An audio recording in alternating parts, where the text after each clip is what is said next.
Welcome to the Windows Computer and Technology channel, and this is a quick look at build 25179. This is the latest build in Windows Dev channel, and it doesn't have much. It has a spelling dictionary that now has a language neutral word list, which it's little things here and there that they update that impact without really noticing it in the background. Now, File Explorer is pretty much should be, as you see here, with tabs. So if you actually get your File Explorer and you simply go on one folder, for example, you want to open a folder, you can right click and here open a new tab, and you'll have the tabs that are going to open with all the folder that you just did. So that means that now the new folder, the new tab Explorer in File Explorer is for everyone apparently. So if you didn't have it still on the dev channel, you've got it now apparently.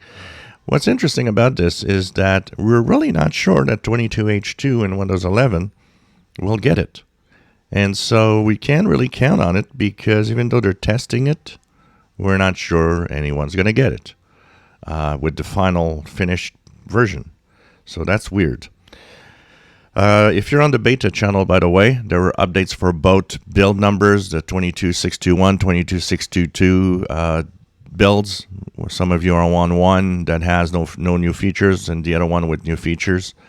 There was an update for that also. So check it out if you're on the beta channel. For the rest, really nothing much to talk about. A lot of bug fixes. And of course, that means that it's mostly things that you can that might have been a problem in the past that's been fixed. If you have issues, they've issued an image that you can download for a clean install. So that is a really good thing to do. So I'll post a link to the image in the image file in the description below. Just click and download the build for dev channel, which is 25179. It's nice that they are actually issuing builds and images for clean installs much more regularly now than they used to in the past, where you could wait an enormous amount of time in between each image. Now it's roughly once a month, so this is pretty cool. For the rest, install was about an hour on this machine. It didn't crash. I didn't have any problems. I don't have anything weird.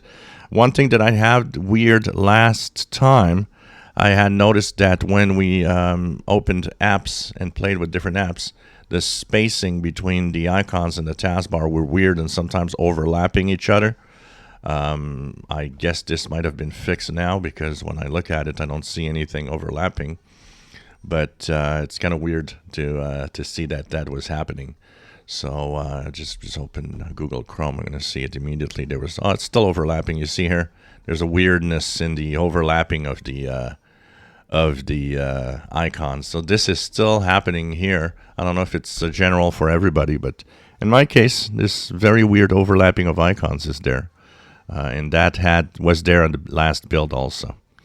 So for the rest, nothing much to talk about. I do have now the famous widget for the Game Pass. So you can now actually explore Game Pass and explore stuff if you are on the Xbox Game Pass for Windows. That also is now there for everybody pretty much. If you enjoy my videos, please subscribe, give us thumbs up. Thank you for watching.